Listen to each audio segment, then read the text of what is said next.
Hello नमस्कार दोस्तों, स्वागत है आप लोगों का आज की साइकोलॉजी की क्लास में। और दोस्तों आप लोग यहाँ पर देख पा रहे हो जो क्वेश्चंस हम डिस्कस करने जा रहे हैं वो क्वेश्चन आप लोगों के टीजीटी नॉन मेडिकल कमीशन के जितने भी प्रीवियस ईयर्स में अभी तक जो भी आप लोगों ने पेपर देखे हैं, जो भी पेपर्स हुए हैं, उनमें जो भी क्वेश्चंस पूछे गए थे वो सारे के सारे क्वेश्चंस जो हैं आपको आज के इस क्लास में देखने को मिलेंगे। और सारे के सारे क्वेश्चंस जो हैं आप लोगों के लिए इंपॉर्टेंट है, चाहे जेबीटी कमीशन का स्टूडेंट है, टीजीटी आर्ट्स का स्टूडेंट है, टीजीटी मेडिकल का स्टूडेंट है, टीजीटी नॉन मेडिकल का स्टूडेंट है, अगर किसी भी स्ट्रीम का आप लोग हो तो वहां पे ये सारी चीजें आप लोगों के लिए इंपॉर्टेंट रहेंगी। ऐसा नहीं है कि ये नॉन मेडिकल कमीशन में आए हैं तो सिर्फ नॉन मेडिकल वालों के लिए होगा, बल्कि ये सभी के लिए जो है वो एक बराबर रहने वाला है। ठीक है, तो चलिए बिना टाइम वेस्ट के करते हैं हम अपने पहले क्वेश्चन को स्टार्ट।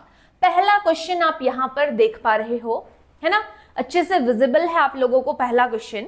तो देखेंगे पहले क्वेश्चन में क्या बोला गया है।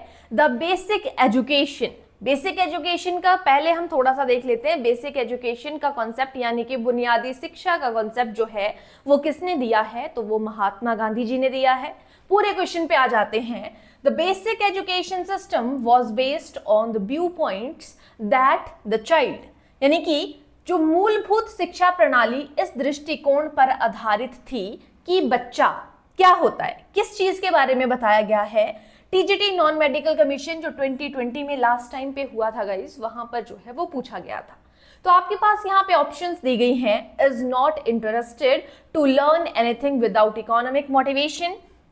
सेकेंड ऑप्शन है can get better education through a meaningful and creative piece of work, यानी कि जो हम सृजनात्मक तरीके से कोई चीज करते हैं उसके थ्रू हम जो है वो बेटर एजुकेशन और मीनिंगफुल एजुकेशन जो है हम ये करते हैं, प्राप्त करते हैं। Can get more knowledge by reading books, books को पढ़कर हम जो है वो ज्यादा नॉलेज को ग्रहण कर सकते हैं। Learn all the good things, सारी अच्छी चीजों को सीखेंगे विद द कोऑपरेशन, सहयोग के साथ में, लोगों के साथ में, सोसाइटी के साथ में सहयोग के माध्यम से हम जो है वो बहुत सी चीजों को सीखते हैं।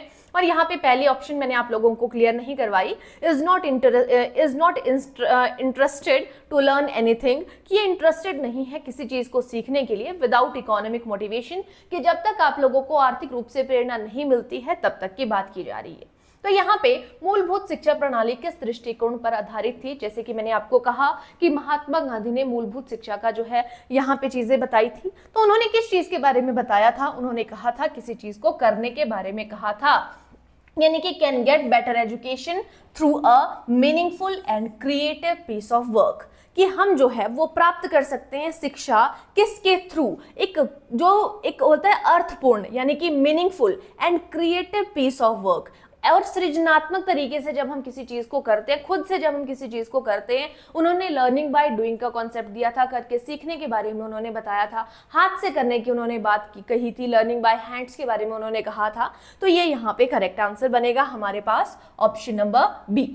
आगे एक्सप्लेनेशन आप देख पा रहे हो। द बेसिक एजुकेशन सिस्टम, जिसको नई तालीम बोला गया है, एडवोकेटेड बाय महात्मा गांधी या एमके गांधी के नाम से भी आप इसको जानते हो, emphasised learning through productive, creative and socially useful work, और एम्फेसाइज करता है लर्निंग को, अधिगम को, किसके थ्रू, जो प्रोडक्टिव है, जो क्रिएटिव है, सृजनात्मक है, और सोशली यूजफुल वर्क के लिए, जो समाज के लिए यूजफुल है, उन कामों की बात हम यहाँ पे करते हैं।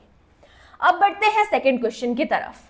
In your view of points, यानी कि अगर हम आपके दृष्टिकोण से बात करें, education can be meaningful only when, शिक्षा तभी अर्थपूर्ण हो सकती है, हम बोलते हैं जब भी हम किसी को शिक्षित करते हैं, जब भी हम किसी को कोई इंफॉर्मेशन देते हैं, तो वो क्या होनी चाहिए, मीनिंगफुल होनी चाहिए, अर्थपूर्ण होनी चाहिए। तो वो अर्थपूर्ण कब होती है, जब टीजीटी नॉन मेडिकल कमीशन 2020 में ही गाइस पूछा गया था। कब होती है वो अर्थपूर्ण या मीनिंगफुल, कब होगी, इट इज एम्प्लॉयमेंट सेंटर्ड, अगर वो सिर्फ आपके लिए एम्प्लॉयमेंट सेंटर्ड है तभी होगी, या वो समाज पर आधारित है, समाज केंद्रित है, सोसाइटी सेंटर्ड है, तीसरा, अगर वो बाल केंद्रित है यानी कि चाइल्ड सेंटर्ड है, या सब्जेक्ट सेंटर्ड है, विषय केंद्रित है। तो अर्थपूर्ण कब होती है वो? आपकी शिक्षा अर्थपूर्ण तब होगी जब वो किसके अकॉर्डिंग होगी? चाइल्ड सेंटर्ड होगी। जब भी कोई अच्छी चीज की बात कर रहे हैं, जब भी कोई चीज सिखाने की बात कर रहे हैं, तो वो बाल केंद्रित होनी चाहिए, बच्चों पर केंद्रित होनी चाहिए, बच्चों पर आधारित होनी चाहिए। ठीक है। Child centred education promotes individual growth by focusing on learners' interest, pace and participation, making learning holistic and effective।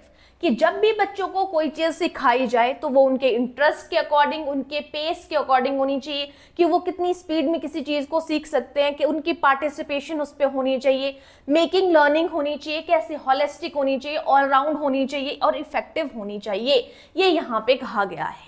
ठीक है, 2 क्वेश्चन हमने यहाँ पे देख लिए। अब बढ़ते हैं नेक्स्ट क्वेश्चन की तरफ। नेक्स्ट क्वेश्चन है माइंड मैपिंग। ये जो माइंड मैपिंग है ये क्या चीज है? माइंड मैपिंग किस चीज के बारे में बताती है? इंपॉर्टेंट क्वेश्चन हमारे पास रहता है। माइंड मैपिंग का तात्पर्य, हिंदी में भी माइंड मैपिंग ही बोला जाता है। तो पहली बात तो ये जो माइंड मैपिंग है हमारे पास, ये एक टाइप की टेक्निक है। ठीक है, यानी कि तकनीक है। ठीक है, पहले आपको ये पता होना चाहिए कि माइंड मैपिंग है क्या, माइंड मैपिंग क्या है। एक तकनीक है, एक टेक्निक है। तो इसी से हमें यहाँ पर जो है वो आंसर मिल जाता है। हम ऑप्शंस देख लेते हैं। टीजीटी नॉन मेडिकल कमीशन 2020 का ही क्वेश्चन है, researches the functioning of the mind. हमने रिसर्च करनी है कि माइंड कैसे फंक्शन कर रहा है उस चीज के बारे में। और टेक्निक टू एनहांस कॉम्प्रीहेंशन, जो भी कॉम्प्रीहेंशन है उसको एनहांस, उसको बढ़ावा देने की एक तकनीक है माइंड मैपिंग। कोई भी चीज है आपके दिमाग में, drawing the picture of a mind, mind की एक पिक्चर को ड्रॉ करता है। A plan of action for an adventure, जो एडवेंचर के लिए एक प्लान ऑफ एक्शन है आपके पास माइंड मैपिंग। तो अभी मैंने कहा कि जो माइंड मैपिंग है वो क्या है? एक टेक्निक है, यानी कि एक तकनीक है। तो ये ऑप्शन नंबर बी हमारे पास यहाँ पर करेक्ट आंसर हो जाएगा। माइंड मैपिंग क्या है? एक विजुअल लर्निंग स्ट्रेटजी है। आप इसको एक स्ट्रेटजी, एक तकनीक बोल सकते हैं। That help organize information around a central concept, improving understanding and memory. जो कि क्या करता है? अंडरस्टैंडिंग को, समझ को, और जो आपकी स्मृति है, मेमोरी को है, उसको क्या करता है? एनहांस करता है, इंप्रूव करता है, बढ़ाता है। ठीक है। तो दोस्तों यहाँ पर आप लोगों को एक जो है वो नंबर विजिबल होगा 7018186561। जो भी इंटरेस्टेड स्टूडेंट है, जो कोर्स को परचेज करना चाहते हैं, जैसे कि आपको पता है जेबीटी कमीशन का एग्जाम आप लोगों ने फिल किया है, टीजीटी कमीशन का, TGT arts, TGT medical, non medical का कमीशन आप लोगों ने फिल किया है। तो जो भी इंटरेस्टेड स्टूडेंट है हमारे साथ में यहाँ पे क्लासेस में जुड़ना चाहता है, इस तरीके से जो यहाँ पे सारी चीजें हैं जो आप लोगों को प्रोवाइड कराई जाएंगी कोर्स के अंदर। तो एक पर्टिकुलर सब्जेक्ट के लिए आपका एक कोर्स रहता है। ठीक है, उसमें आप लोगों को लाइव क्लासेस करवाई जाएंगी। लाइव क्लासेस के साथ साथ जो आप लोगों की लाइव क्लासेस है, अगर आप उनको अटेंड नहीं कर पाते हैं तो आप लोगों को रिकॉर्डेड क्लासेस भी उसके रिगार्डिंग जो है वो मिलेंगी। ठीक है, और आप लोगों को पीडीएफ जो है हर क्लास के बाद जो है वो प्रोवाइड कराई जाती है, और 4 to 5 आवर्स की आप लोगों को ऑनलाइन क्लासेस जो हैं वो देखने को मिलती हैं। ठीक है, तो जो भी इंटरेस्टेड स्टूडेंट है वो इस नंबर के थ्रू आप कॉल भी कर सकते हो और व्हाट्सएप भी कर सकते हो। इस नंबर के थ्रू आप कोर्स को परचेज कर सकते हो। कोई भी आप लोगों की क्वेरी है तो आपको क्लियर हो जाएगी। ठीक है, इसके अलावा आप लोग अगर जो आपकी डिस्क्रिप्शन बॉक्स में आप लोगों को एक एप्लीकेशन का जो है लिंक मिलेगा, उस लिंक के थ्रू भी आप जो है वो कोर्स को परचेज कर सकते हो। बाकी अगर आप इस नंबर के थ्रू कोई भी डाउट्स हैं आपके, अगर कोर्स को परचेज करना चाहते हो नंबर के थ्रू, तो आप इस पे कॉल कर सकते हो, व्हाट्सएप कर सकते हो, जैसे कि मैंने कहा।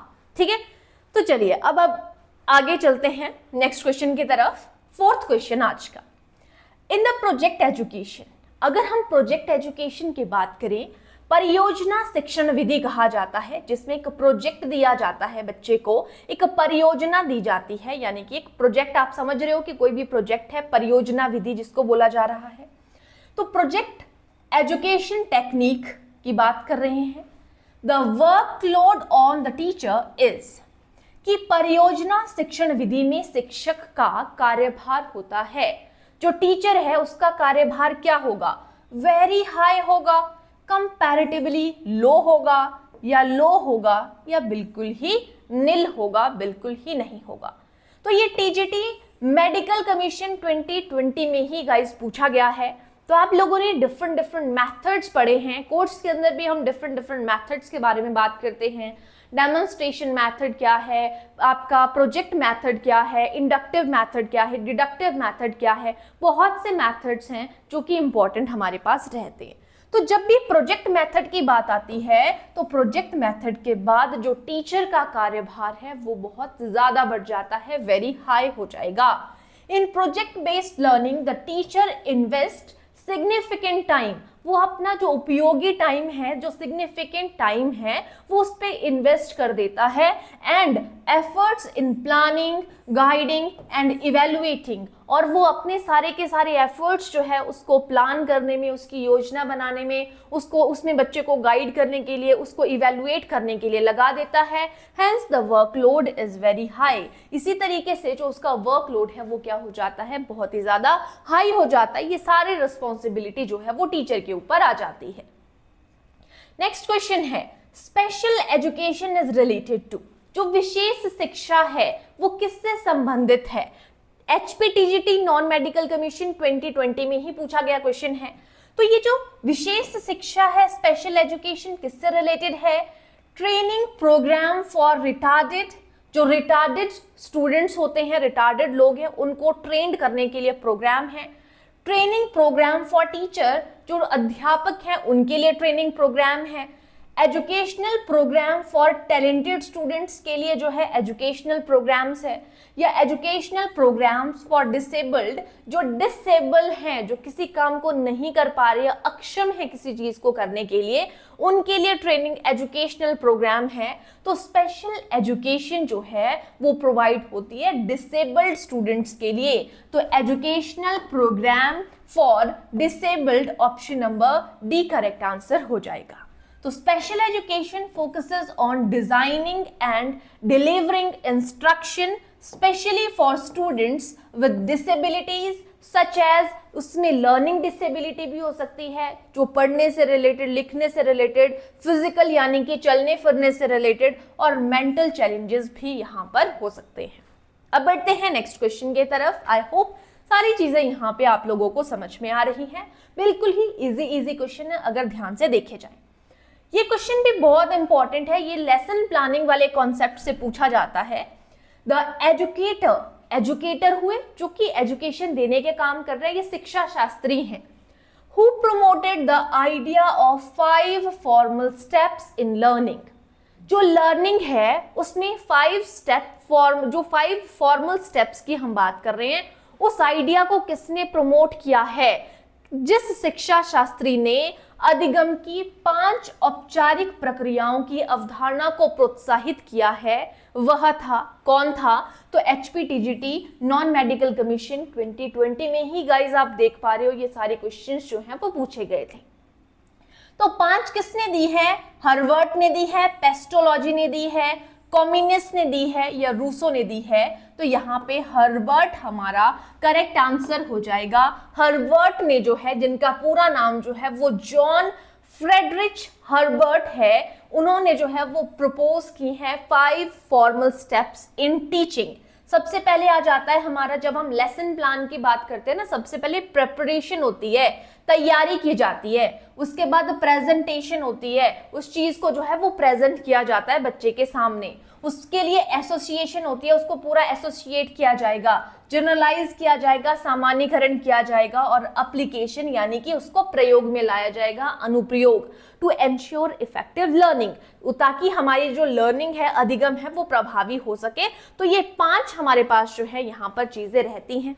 ठीक है, अब चलते हैं नेक्स्ट क्वेश्चन की तरफ। नेक्स्ट क्वेश्चन है, विच क्वालिटी ऑफ अ टीचर, ये जो टीचर्स की क्वालिटी है, आप लोगों ने बीएड में, जेबीटी में ये टॉपिक पढ़ा होगा।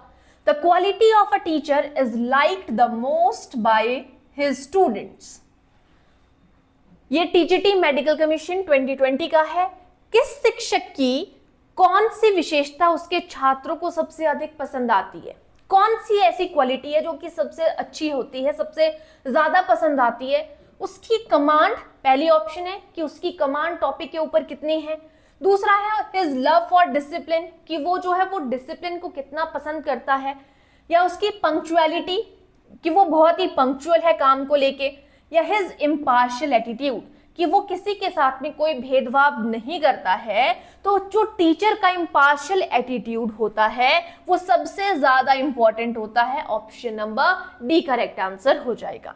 Student value fairness and impartiality as it fosters trust and supportive classroom environment, यानी कि जो स्टूडेंट की वैल्यूज को समझे, उसके साथ में इम्पार्शियल रहे, यानी कि पार्शियलिटी नहीं करे, उसके ये जो है वो क्या करता है, उसके ट्रस्ट को फोस्टर करने में, ट्रस्ट को बिल्ड करने में क्लासरूम एनवायरनमेंट में हेल्प करता है।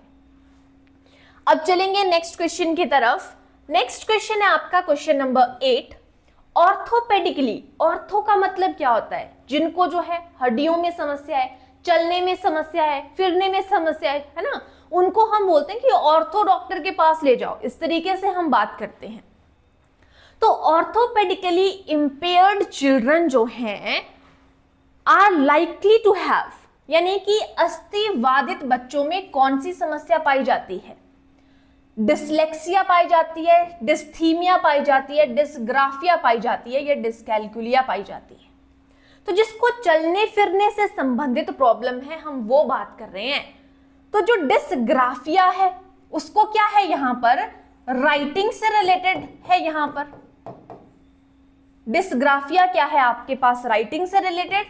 डिसकैलकुलिया क्या है आपके पास, यहां पर मैथ्स की कैलकुलेशन से संबंधित है, गणितीय जो समाधान है उससे संबंधित जो है, मैथ्स की कैलकुलेशन से संबंधित है।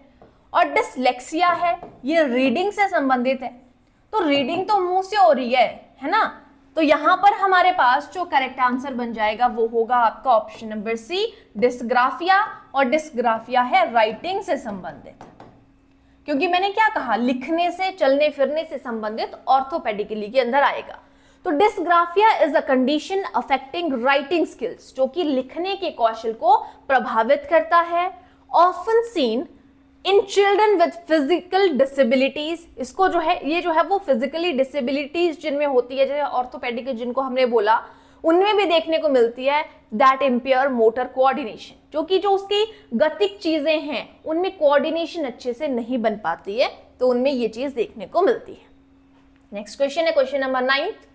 The concept of intelligence quotient, intelligence quotient means IQ के बारे में बात कर रहे हैं, was proposed by which psychologist. जो आईक्यू का कॉन्सेप्ट है वो किसने जो है वो डेवलप किया है, बुद्धि लब्धि की अवधारणा किस मनोवैज्ञानिक ने प्रस्तुत की है, बिने एंड टर्मन ने की है, गोलमैन ने की है, स्टर्नबर्ग ने की है, या विलियम स्टर्न ने की है। तो करेक्ट आंसर हमारे पास हो जाएगा यहां पर दोस्तों option number D, William stern. William stern ने इंट्रोड्यूस किया है आईक्यू का concept, which is the ratio of mental age to chronological age multiply by 100। यानी कि ये फॉर्मूला भी आप लोगों ने देखा होगा, mental as upon chronological S multiply by 100। तो आईक्यू का कॉन्सेप्ट जो है वो किसने किया है, विलियम स्टर्न ने किया है। ऑप्शन डी करेक्ट आंसर हो जाएगा। नेक्स्ट क्वेश्चन है सेकेंडरी एजुकेशन कमीशन। एक कमीशन जो है आपके हिस्ट्री से रिलेटेड जितने भी आपके आयोग रहते हैं, यहां से भी एक क्वेश्चन आपको जरूर देखने को मिलता है। माध्यमिक शिक्षा आयोग कहा जाता है सेकेंडरी एजुकेशन सिस्टम को। 1952 से 1953 के बीच में ये रहा था recommended which pattern of education, यानी कि जो 1952 से 1953 के बीच में माध्यमिक शिक्षा आयोग आया था, उस समय पर शिक्षा का कौन सा ढांचा था, यानी कि शिक्षा की कौन सी प्रणाली थी, ये यहाँ पर पूछा जा रहा है। तो हमारा जो ओल्ड स्ट्रक्चर है वो था हमारे पास 10+2+3 की स्कीम, यानी कि आपका option number A correct answer हो जाएगा। ठीक है, ये जो है हमारे पास जो 10 है वो रहता है आपका 1st to 10th के बीच में रहता था, और जो +2 की हम यहाँ पे बात कर रहे हैं इसमें आपकी 11th और 12th आ जाती है, और उसके बाद +3 की हम बात करते हैं तो यहाँ पर जो है वो ग्रेजुएशन रहती थी। ठीक है, आगे के लिए अगर हम बात करें तो आपके पास जो है आपको पता है कि 5 5 में कौन सी आ जाती हैं आपके पास, जो आपकी आंगनवाड़ी है उसका जो है वो 3 साल रहता है, उसके बाद फर्स्ट और सेकंड यहाँ पर आ जाता है, उसके बाद +3 की हम बात करें तो यहाँ पे 3rd, 4th और 5th क्लास आ जाती है, और +3 की बात करें तो यहाँ पर 6th, 7th और 8th आ जाता है, उसके बाद +4 की बात करें तो आपका 9th हो गया, 10th हो गया, +1 हो गया, +2 हो गया। तो जो न्यू स्ट्रक्चर है आपके पास, जो आपकी एजुकेशन पॉलिसी 2020 के अंदर आया है, तो वो 5+3+3+4 ये हमारा न्यू ढांचा आपको देखने को मिलता है, और जो पुराने स्ट्रक्चर की बात करें तो वो 10+2+3 का रहता है। अब है next question, the idealistic philosophy of education supports, यानी कि जो शैक्षिक आदर्शवादी दर्शन है, जो आइडियलिस्टिक फिलॉसफी की बात कर रहे हैं शिक्षा से संबंधित, वो किसका समर्थन करता है? सोशल आइडियाज का, मॉरल आइडियाज का। सोशल आइडियाज यानी कि सामाजिक दर्शन का करता है, सामाजिक विचारों का, मॉरल नैतिक विचारों का, फिजिकल स्ट्रेंथ का, शारीरिक एकता का, या ऑल ऑफ दीज। तो जो आइडियलिस्टिक फिलॉसफी है वो समर्थन करते हैं आपके option number B, moral ideas का समर्थन करते हैं। ठीक है, आइडियलिज्म इन एजुकेशन, जो शिक्षा में हम आइडियलिज्म की बात करें, एम्फेसाइज करते हैं the development of moral and spiritual values. जो यहाँ पे सिर्फ एक ही ऑप्शन दी हुई थी, मॉरल। अगर आपके पास यहाँ पर स्पिरिचुअल भी दी है तो दोनों ही आपके पास जो है आध्यात्मिक के बारे में बात कर रहे हैं। Moral ideas and spiritual ideas दोनों करेक्ट बनेंगे हमारे पास। जो आइडियलिस्टिक फिलॉसफी ऑफ एजुकेशन है वो सपोर्ट करती है मॉरल आइडियाज को और स्पिरिचुअल आइडियाज को। ठीक है, देखते हैं नेक्स्ट क्वेश्चन। नेक्स्ट क्वेश्चन में अरविंदो घोष के बारे में आपको हर बार जो है आपको क्वेश्चन देखने को मिलता है, तो अरविंदो घोष के बारे में आपको सारी चीजें पता होनी चाहिए। Which of the following is not associated with Aurobindo Ghosh? जो अरविंद घोष है उनसे संबंधित कौन सी चीज नहीं है? और ये टीजीटी नॉन मेडिकल कमीशन 2019 का 2019 का क्वेश्चन है। ठीक है, तो वाइटल एजुकेशन ये संबंधित नहीं है, फिजिकल एजुकेशन संबंधित नहीं है, इंटरनेशनल एजुकेशन संबंधित नहीं है, या मास मेकिंग एजुकेशन संबंधित नहीं है। तो ये वाइटल, फिजिकल, इंटरनेशनल ये सभी संबंधित है। हमारा जो मास एजुकेशन है वो संबंधित, मास मेकिंग जो है वो संबंधित नहीं है। अरविंदो एम्फेसाइज करते हैं आपके individual, spiritual and integral education, not mass making education. कि वो इकट्ठे तरीके से बात नहीं करते हैं कि वो मतलब मास मेकिंग एजुकेशन का मतलब क्या है कि सबको एक साथ में बिल्कुल इकट्ठा हर तरीके से मास मेकिंग करना, एक साथ में सारी चीजों की एजुकेशन के बारे में बात करना, उसके नहीं करते थे, बल्कि इंडिविजुअल जो व्यक्तिगत तौर पर स्पिरिचुअल और इंटीग्रल एजुकेशन के बारे में वो बात करते थे, लेकिन मास मेकिंग एजुकेशन के बारे में वो बात नहीं करते थे। नेक्स्ट क्वेश्चन है, the school socialises the child by imparting socially desirable. विद्यालय बच्चे का समाजीकरण कैसे करता है? ठीक है, ये यहां पे पूछा जा रहा है। The school socialises the child by imparting socially desirable. ठीक है, कैसे? विद्यालय बच्चे का समाजीकरण कैसे करता है? टीजीटी नॉन मेडिकल कमीशन 2019 का है। एक्सपीरियंस यानी कि अनुभवों के माध्यम से बच्चे का समाजीकरण करता है, कौशलों के माध्यम से करता है, नॉलेज यानी कि ज्ञान के माध्यम से करता है, या ऑल ऑफ दीज। तो बच्चे का समाजीकरण करता है जो विद्यालय, वो कैसे करता है? एक्सपीरियंस, जो उसकी स्किल्स है, नॉलेज है, सभी के थ्रू करता है। Option number D. Schools help किस चीज के लिए करता है? ऑलराउंड डेवलपमेंट के लिए या ओवरऑल सोशल डेवलपमेंट के लिए, by imparting knowledge, skills and values, जो कि ज्ञान से, कौशल से और मूल्य से जो है वो इम्पार्ट होती है, उसके थ्रू जो है वो आती है। नेक्स्ट क्वेश्चन है, सर्व शिक्षा अभियान स्टार्टेड इन विच ईयर? जो सर्व शिक्षा अभियान है वो कब जो है वो शुरू हुआ था? टीजीटी नॉन मेडिकल कमीशन 2019 का क्वेश्चन है। 2001 में, 2005 में, 2008 में, 2012 में। करेक्ट आंसर हो जाएगा आपका ऑप्शन नंबर ए, 2001 में जो है सर्व शिक्षा अभियान जो है वो शुरू हुआ था।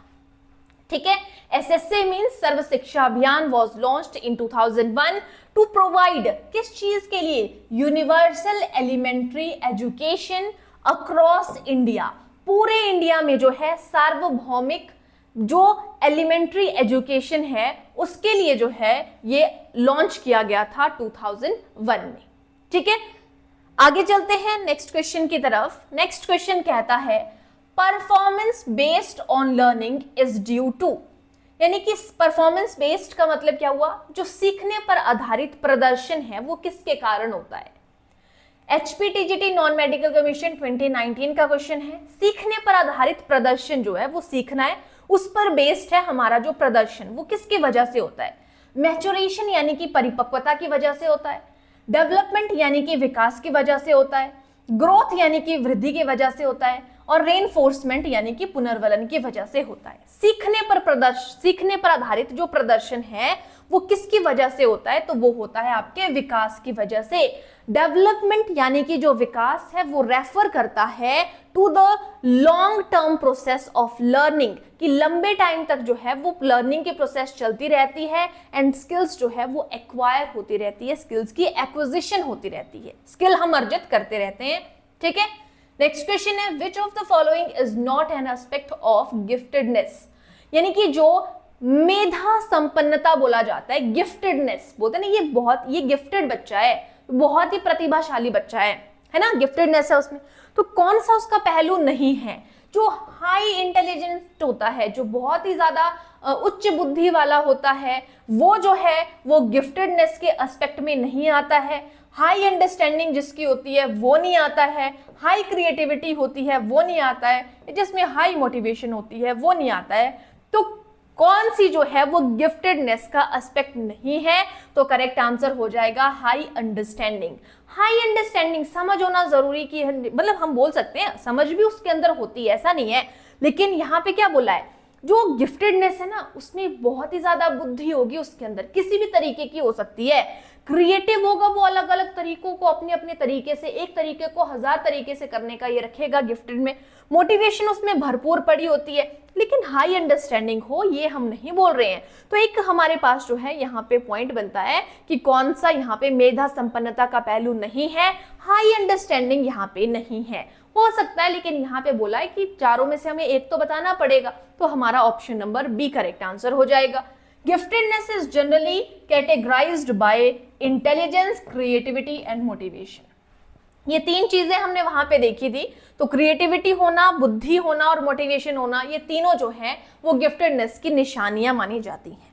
नेक्स्ट क्वेश्चन है the concept of emotional intelligence does not involve the ability to. Intelligence motivation, emotional motivation का मतलब क्या हुआ, भावनात्मक बुद्धि। तो भावनात्मक बुद्धि की संकल्पना में निम्न में से किसकी क्षमता सम्मिलित नहीं होती है।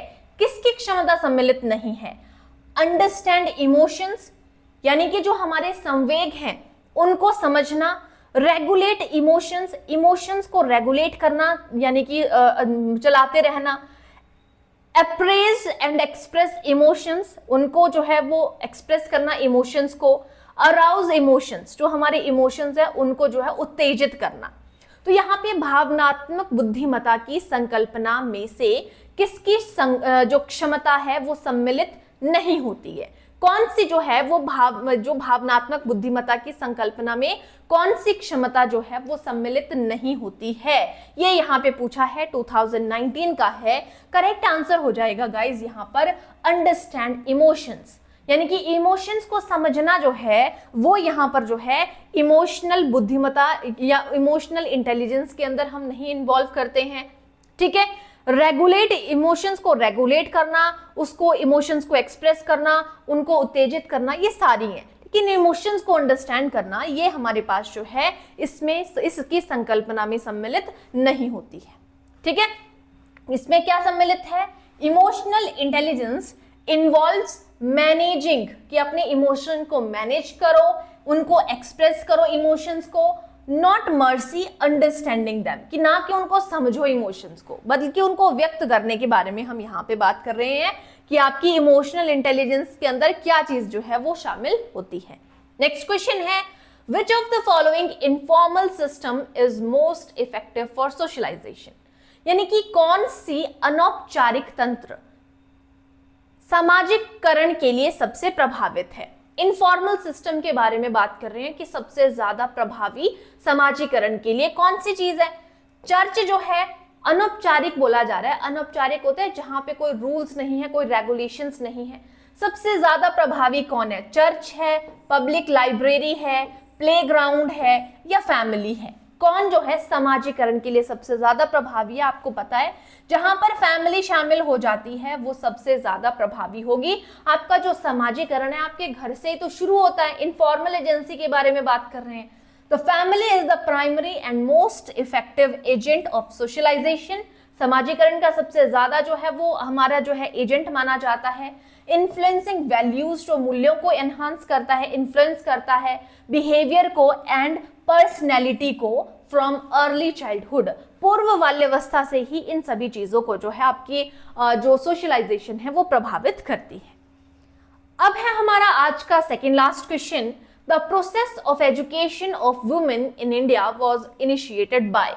भारत में महिलाओं की शिक्षा की प्रक्रिया किसके द्वारा शुरू की गई थी? HPTGT नॉन मेडिकल कमीशन 2018 का क्वेश्चन है। लॉर्ड डलहौजी ने जो है महिलाओं की शिक्षा की प्रक्रिया शुरू की थी, रॉबर्ट क्लाइव ने की थी, राजा राममोहन राय ने की थी या ईश्वर चंद्र विद्यासागर ने की है? तो बिल्कुल ही इजी क्वेश्चन है, जीके में भी आप इस चीज को देखते हो। ईश्वर चंद्र विद्यासागर का नाम आप लोगों ने सुना होगा। तो Ishwar Chandra Vidyasagar played a vital role in promoting women's education in India. महिलाओं की शिक्षा को इंडिया में इन्होंने प्रमोट किया था, स्पेशली इन बंगाल। स्पेशली जो है 19th सेंचुरी में, 19वीं शताब्दी में बंगाल में ये चीज हुई थी, ये आपने याद रखना है। और आज का लास्ट क्वेश्चन है हमारे पास, which of the following domains. Bloom's taxonomy के अंदर आप 3 डोमेन्स के बारे में बात करते हो। कौन सा डोमेन है जो कि इमोशन से यानी कि संवेगों यानी कि भावनाओं से संबंधित है? 3 डोमेन्स की बात करते हैं, cognitive, affective and motivational. Motivational तो हमारा कोई डोमेन ही नहीं है। अगर हम तीसरे डोमेन की भी बात करें तो हमारे पास वो रहता है साइकोमोटर डोमेन। ठीक है, तो सबसे पहले कॉग्निटिव यानी कि संज्ञानात्मक पक्ष, अफेक्टिव मीन्स हमारा भावनात्मक पक्ष और आपका साइकोमोटर है गत्यात्मक पक्ष। तो जो आपका यहाँ पे कॉग्निटिव है ये रहता है आपके पास माइंड से रिलेटेड भी बोल सकते हो आप, हेड से रिलेटेड बोल दो। ये जो आपका अफेक्टिव है ये रहता है आपका हार्ट से रिलेटेड रहता है और ये रहता है आपका हैंड से रिलेटेड। ठीक है, तो यहाँ पे जो भावनाओं से रिलेटेड, इमोशन से रिलेटेड है, तो भावनाएं हमारे दिल से संबंधित है, मन से संबंधित है। तो यहाँ पर करेक्ट आंसर हो जाएगा आपका option number B correct answer हो जाएगा। Emotions are a key part of the affective domain which includes, जिसमें फीलिंग्स है, वैल्यूज है एंड एटीट्यूड्स जो हैं वो शामिल होते हैं।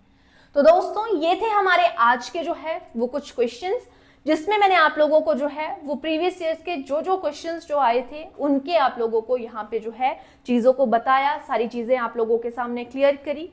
ठीक है, तो जो भी इंटरेस्टेड स्टूडेंट है वो कोर्स को ज्वाइन करना चाहते हैं, कोर्स में सारी चीजों को डिटेल से अगर देखना चाहते हैं, ठीक है, तो ये नंबर आप लोगों के सामने विजिबल है 7018186561।